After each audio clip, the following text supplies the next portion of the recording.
So,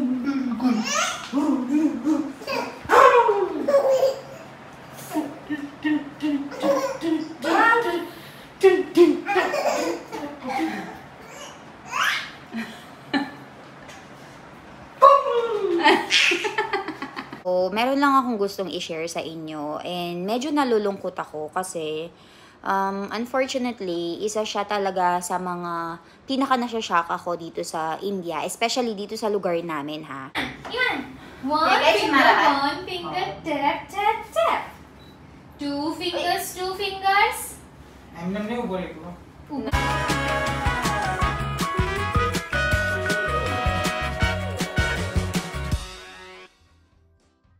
Hi guys! Guys, so papunta kami ngayon sa photoshoot ni Baby Ivan. So ang gagawin natin is dadalhin na natin itong bag. Ready na yung mga damit niya. And then papunta na tayo doon kasi tumawag na yung photographer. Chala Ivan! Tata! Tata!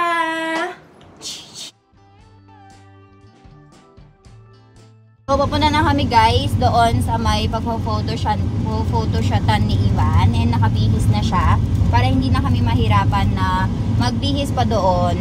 So, ayan, pupunta na kami doon and babalitaan ko kayo. And actually guys, alam nyo ba na hindi na kami nagpunta ng Barodra kasi Barodra is very far away from here.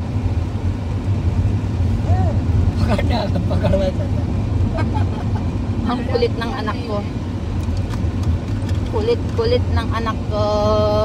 Ang kulit ng anak ko. Ivan, you're gonna be 10 months na. Ha?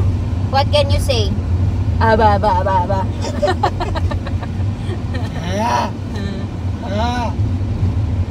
Ang kulit mo?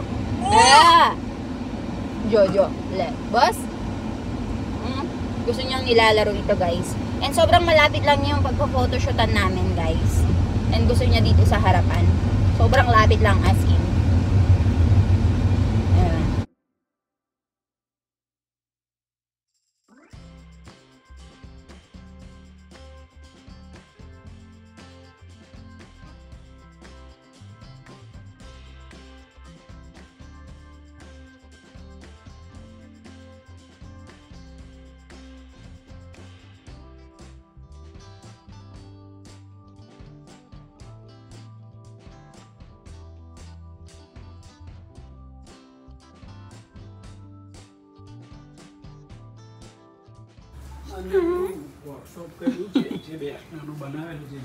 So magpa-photoshoot na tayo guys.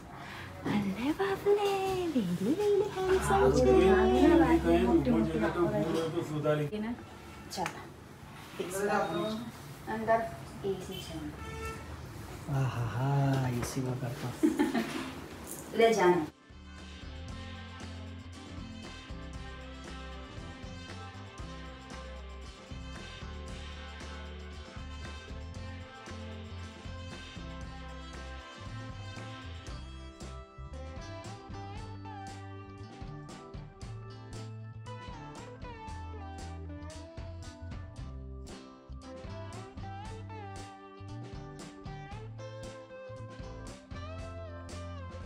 Guys, we are just waiting for Ivan's turn. Kinuha nila yung chair.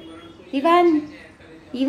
Ay, kagwapo naman ng baby ko. Oh, Korean. Shein lang yan. So, ayan. You're gonna be 10 months in a few days, anak. Tinitignan niya si ate dito na nag-e-edit to.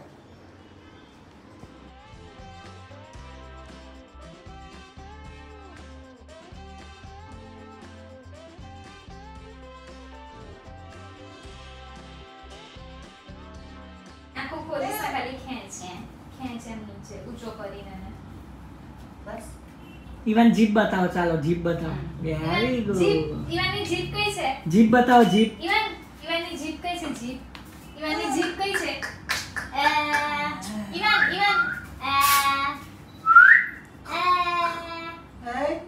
Even ने जीप कैसे इवन ने जीप बताओ इवन ने जीप कैसे even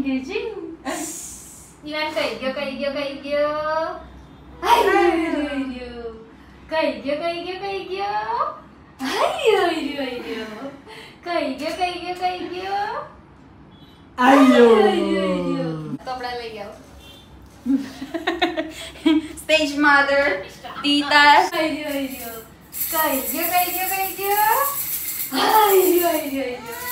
Ivan, high five. High five. High five! Yee, very good. Ivan કઈ છે? Ivan કઈ છે? Ivan બતાવો. Ivan કઈ છે, Ivan?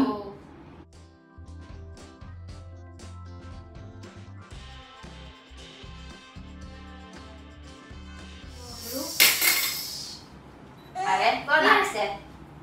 Tane con Axel. Fingers. Grab, grab, grab. 4 fingers, 4 fingers. Cross, cross, cross.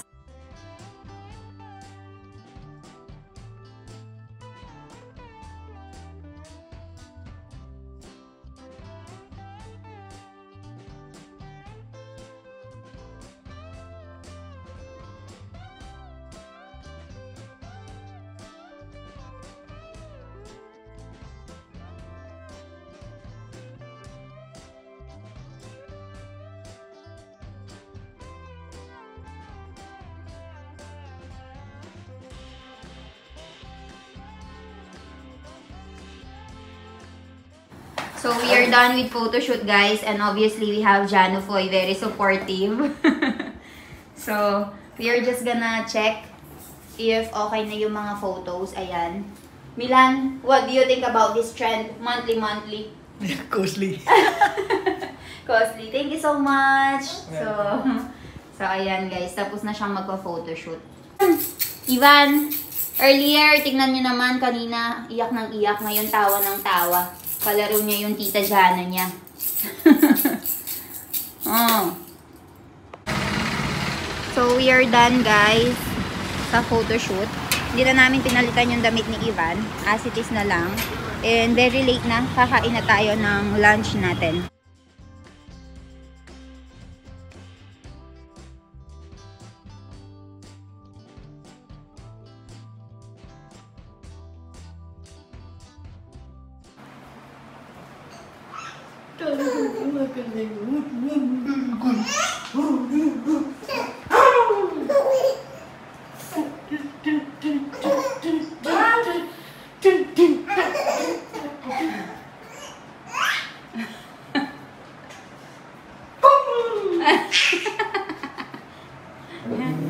Ganda sila maglaro ng daddy niya. Tingnan niyo naman.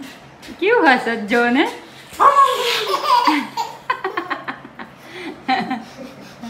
Cute ha Josh.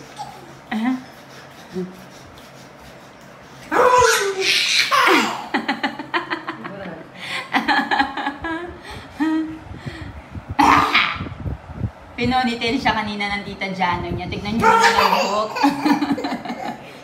Oh! Boss!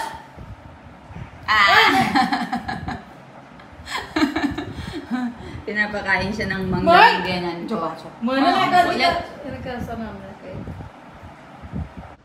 Hi guys! So, meron lang akong gustong i-share sa inyo. And medyo nalulungkot ako kasi unfortunately, isa siya talaga sa mga pinaka-nasya-shock ako dito sa India. Especially dito sa lugar namin ha. So, uulitin ko po dito lang to sa lugar namin, sa society na nabibilangan ng asawa ko. So, i-share ko sa inyo.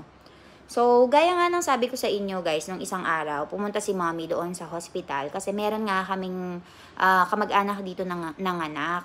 So, meron na kasi siyang isang anak na lalaki. And, recently nga lang is nagbuntis siya. And, nung isang araw lang is nanganak siya.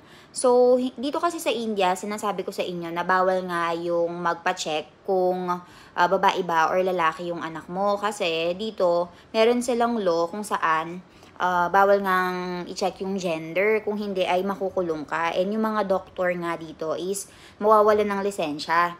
Kasi nga, dito sa India guys, mas prefer nila yung mga anak na lalaki kaysa sa mga babae. Kaya, meron silang ginawang law na ganon. So, nakakalungkot kasi kina-question siya kung bakit pa siya nagbuntis ng isa. Eh, meron na siyang isang anak na lalaki. So, parang sa akin, grabe, hindi ka na pala pwedeng mag-decide ng sa sarili mo kung gusto mo ng isang lalaki, isang anak or dalawang anak. Kasi, feeling ko tuloy dahil meron na akong baby Ivan, meron na akong anak na lalaki. Yung mga tao dito sa lugar namin, questionin yung magiging decision ko kung sakaling magbuntis ako ulit.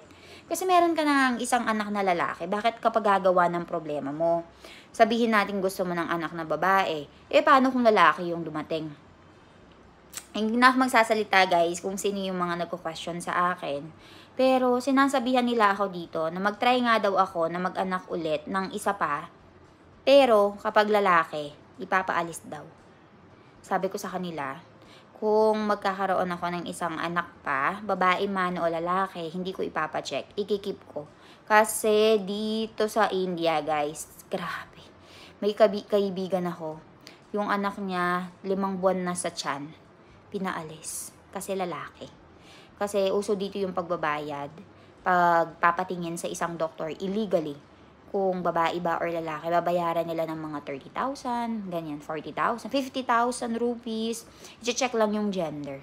Tapos pag na-check na yung gender, kapag gusto nila yung resulta, ikikip nila. Kapag ayaw nila yung resulta, ipapatanggal. So, ayun yung pangit na katotohanan dito sa lugar na kinabibilangan ng asawa ko, guys. Kasi, kwento ko sa inyo kung bakit.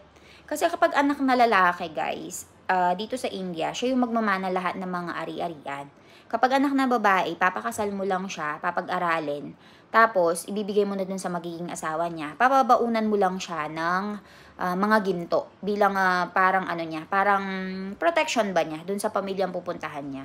So, dahil nga anak na lalaki yung magmamana, kapag naging dalawa yung anak mong lalaki, mahahati yung mga ari-arian niya. And kapag nahati yung mga ari-arian niya, kailangan mong mag-provide pa ng marami para magkaroon siya ng standard and makakuha siya ng magandang asawa na mula sa kilalang pamilya and magandang pamilya. Kasi yung mga magagandang pamilya dito, tinitignan nila yung lupain kung gaano kadami yung lupain ng lalaki. So, sa arranged marriage, ang daming kinoconsider na ganun. So, kapag kasi nahati, yung mga option mo for arranged marriage, konti na lang. Like for example, si Ivan ngayon meron siyang 25 hectares na lupa. If nanganak ako, magiging 12.5 na lang siya. So, imbis na madaming pipila kay Ivan para pakasalan siya, mahahati. So, i-consider nila na yung magiging yung anak ko magiging asawa niya 12.5 hectares lang yung lupa. Imbis na 25. So, mas kukonti yung option niya. So, ganyan ko sinasabi guys na yung isang tao dito na nag-anak ng 2 lalaki, ginajudge siya kung bakit pa niya naisipan na mag-anak ng isa pa. Paano pa kaya kapag 3, 4 yung anak mo? Ay, naku po.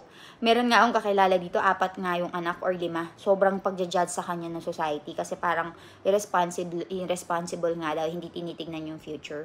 So, ito po yung katotohanan dito sa India, guys. And sinishare ko lang sa inyo. So, ayun guys, balitaan ko kayo sa mga kaganapan dito.